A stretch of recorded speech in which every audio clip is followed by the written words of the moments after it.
Começa agora o último Sinteste TV do ano. Depois de recapitularmos o que aconteceu durante 2011, é chegado o momento de olharmos para o futuro, quais as perspectivas do movimento sindical para 2012.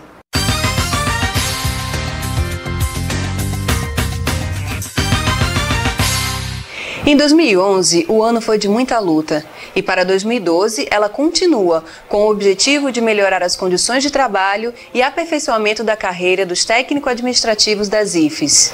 E para ficarmos a par de todas as medidas que estão sendo tomadas para 2012, convidamos para a bancada dessa semana Marcelino Rodrigues da Silva, coordenador de organização sindical da FASUBRA, e Sandro Pimentel, que é coordenador de formação e comunicação também da FASUBRA.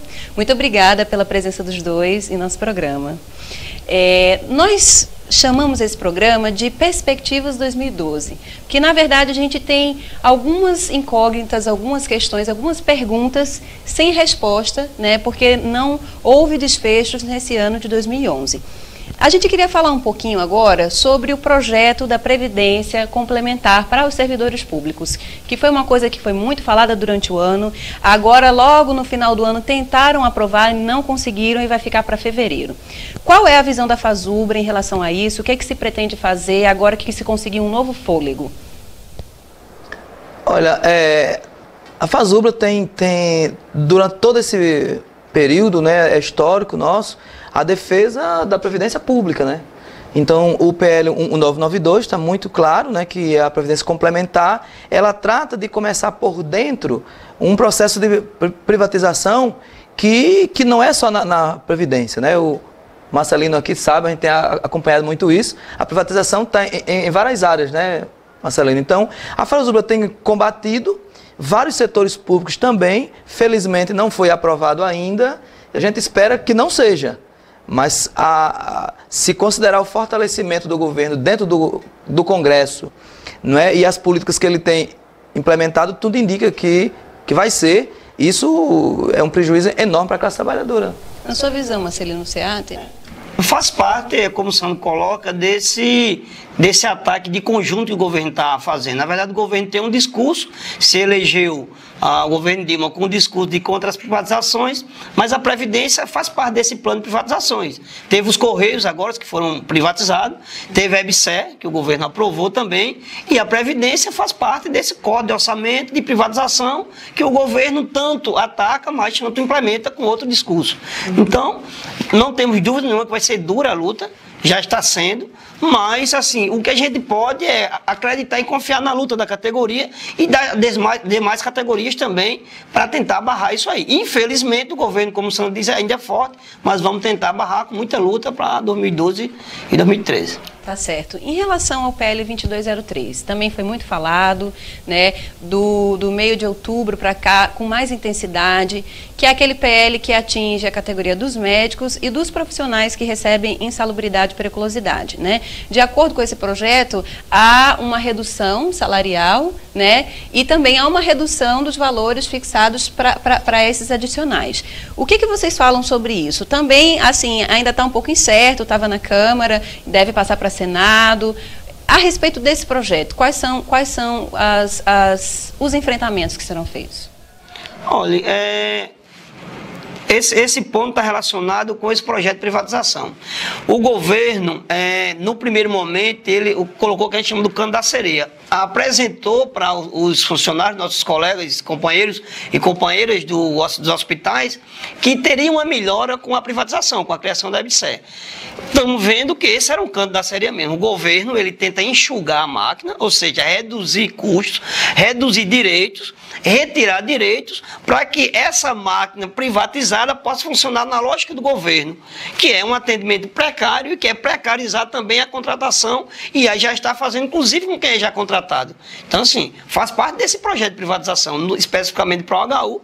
Assim, é danoso, é terrível, entendeu? E faz parte do saneamento para poder entregar à mão da empresa privada. É isso que a gente, pelo menos a nossa visão sobre esse projeto aí. Entendo. Aproveitando que você falou sobre a EBSER, nós vamos ver a pergunta do servidor Alexandre Pedro, que é do UOL, e ele justamente questionou sobre a EBSER. Vamos ver a pergunta que ele fez para a gente.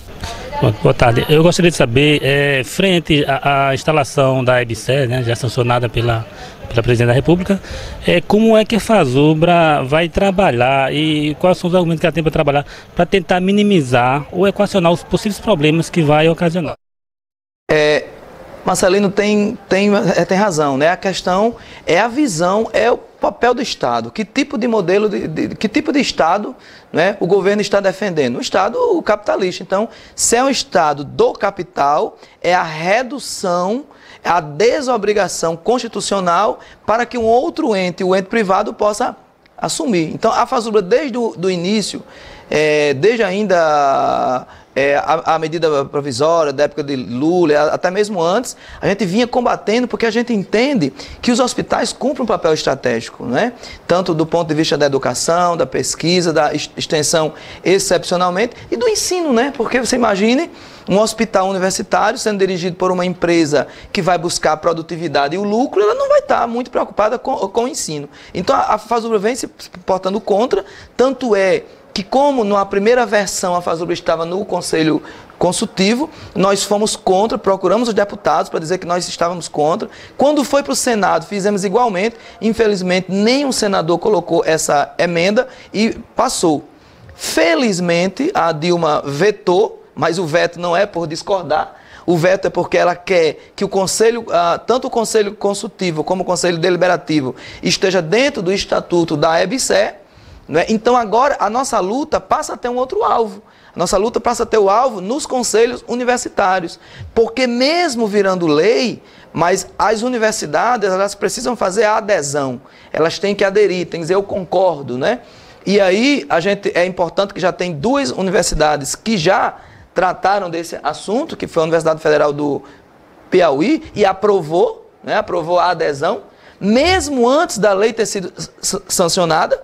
Mas o fato mais recente agora é da Universidade Federal Fluminense, onde houve a reunião do Conselho Universitário, houve uma mobilização dos estudantes, dos técnicos e docentes, e conseguiram barrar, ou seja, na Federal Fluminense a EBSER não foi aprovada. O que é que isso pode acontecer? O que é que isso pode trazer de expectativa para a gente? É que da mesma forma que o que aconteceu na Federal Fluminense, em outras universidades, em outros estados, isso também pode acontecer. E a luta da Fazubra e a orientação aos sindicatos de base é isso, é que pressiona as reitorias que façam campanhas para que os conselhos não aprovem essa medida que ela é muito danosa aos hospitais universitários, à saúde pública e ao serviço público de modo em geral. Ok. Uma outra questão também que temos certeza que muitas pessoas estão com dúvida é em que pé ficou, depois da greve, não é mesmo, a negociação com o governo, as reivindicações relacionadas a aprimoramento de carreira. Então a gente vai escutar mais uma pergunta de uma servidora, que é a Madalena, aposentada da TVU. Vamos ver o que ela tem para perguntar para a gente. Gostaria de saber do sindicato como estão nossas negociações junto ao governo sobre nossa tabela de aumento por conta da greve, já que o limite, né, para que o governo dê a nossa resposta será 31 de março de 2012. Pois é, Madalena, é uma boa pergunta, na verdade é uma dúvida de toda a categoria, é uma dúvida de todos os nossos companheiros e companheiras, porque o governo para esse ano teve uma política, o ano passado e esse ano teve uma política danosa, uma política de não oferecer nada. Na verdade, algumas categorias que tiveram pequeníssimos aumentos foi com muita luta. E a grande maioria, o corpo geral dos servidores públicos federais, não tiveram nenhum aumento. Que foi o caso da Fazubra e o caso da nossa categoria.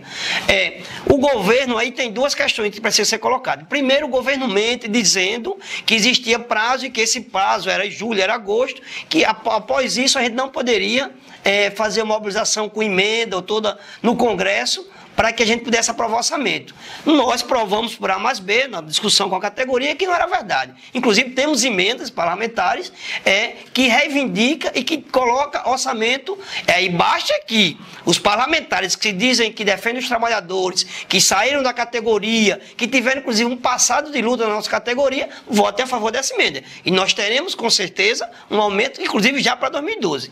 Uma outra questão, Madalena, é com relação o protocolo que ele assinou com a Fazubra. No protocolo, o governo se compromete a apresentar, sem dados e sem índices, para até o final de março, por pressão da federação, por pressão da categoria, apresentar algo para 2013.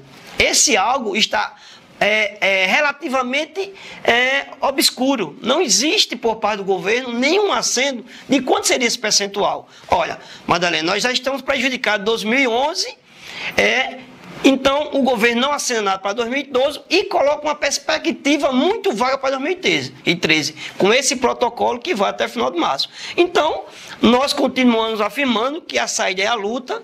Logicamente, o governo ainda está fortalecido com os índices de popularidade, mas nós temos um congresso em abril e, caso o governo não apresente nada até o final de março, com certeza vamos tirar um plano de luta para armar a categoria e, se possível, até uma nova greve em 2012, para que a gente possa, inclusive, forçar o governo a apresentar algo concreto para 2012 e 2013. Então foi muito importante esse esclarecimento, né? A gente saber dividir que a questão das emendas parlamentares é uma luta para 2012 ainda, né? E a questão dessa negociação que vem acontecendo é para 2013. Tá bom. Agora eu queria que vocês dessem uma palavra final para os nossos telespectadores. Sandro, pode começar. Nós queremos parabenizar os nossos colegas, né? Tivemos um ano de 2011 muito duro, mas os colegas foram muito bravos mesmo, né? Em momento nenhum arrefeceram, né? Lutaram conosco até o fim, fizemos a maior greve da história da federação e o caminho é esse, nós entendemos que o caminho é esse. Se não foi possível 2011, será 2012. Com mais greve, a greve muito mais forte, né? Então, o caminho da classe trabalhadora no mundo todo tem mostrado isso. Nós queremos, nesse momento, parabenizar todos os técnicos administrativos, né? E dizer que continuemos firmes nessa luta, acreditando que não é através dessas negociações que vamos conseguir muita coisa, mas através da luta. Se nós tivermos essa conscientização, e eu tenho certeza que a nossa categoria tem, nós seremos muito vitoriosos para 2012, para 2013 e por aí vai sucessivamente. E aproveitar também para agradecer a presença do nosso companheiro Marcelino aqui. Marcelino, fica à vontade. Primeiro, parabenizar o sindicato, né, pela iniciativa que vem se dando já ao longo de vários meses com essas matérias que são extremamente esclarecedoras e que faz com que a categoria seja informada de tudo que está acontecendo do ponto de vista aqui local e nacional. Segundo, agradecer o convite, né, e estaremos assim, sempre que for convidado, estaremos dispostos a vir aqui esclarecer, colocar um pouco de que esse ano foi um ano de luta, não só para a categoria, mas foi um ano de luta em todo o planeta. Houve levantes em várias ditaduras que eram inimagináveis que caíssem no mundo árabe. Houve um grande levante, está havendo ainda, tanto ainda no mundo árabe como na Europa. Há muita luta e muita discordância dos planos neoliberais e privatizantes na Europa. E dizer que, primeiro, desejar um bom recesso, um bom Natal, um feliz ano novo para toda a categoria. E segundo, desejar e continuar incentivando a nossa organização e a nossa luta. Esperemos que em 2012, caso o governo insista em manter a sua política, que a categoria dê resposta, como sempre vem dando ao longo desses anos da história da Fazubra e dos sindicatos da base. Tá bom, muito obrigada. A gente agradece por você ter nos acompanhado e desejamos um ótimo 2012. Já adiantamos que ano que vem terá surpresas para o nosso programa, para a Sinteste TV. Em janeiro nós vamos ter melhores momentos, programas reprisados, mas em fevereiro aguardem que vem surpresa. Muito obrigada.